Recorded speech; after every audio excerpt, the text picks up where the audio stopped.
তুমিও না কি যে করো তোমার ছেলের সামনে। আরে তোমাকে দেখলে না আমি কেমন জানি হয়ে যাই। আচ্ছা ঠিক আছে, তুমি এখন যাও। Okay dear. বাবা এই ওষুধটা খাও।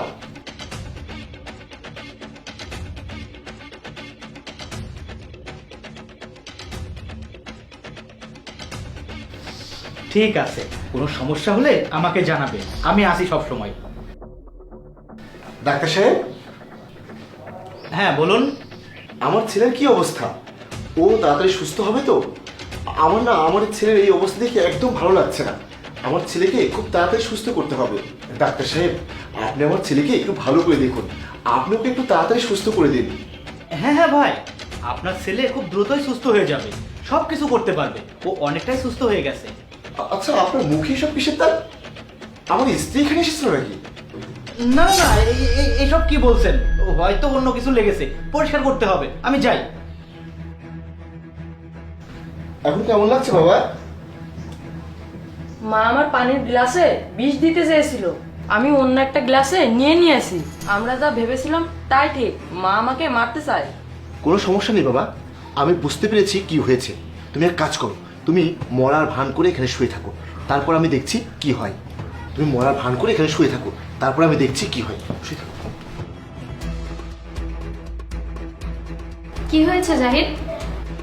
সামিয়া, দেখো নীরবের কি হয়েছে, কথা বলছে না, সারা শব্দ কিছুই পাওয়া যাচ্ছে না।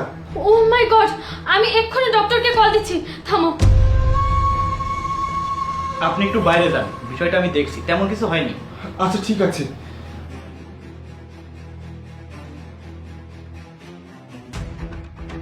এই, আমার সৎ ছেলে কি মারা গিয়েছে?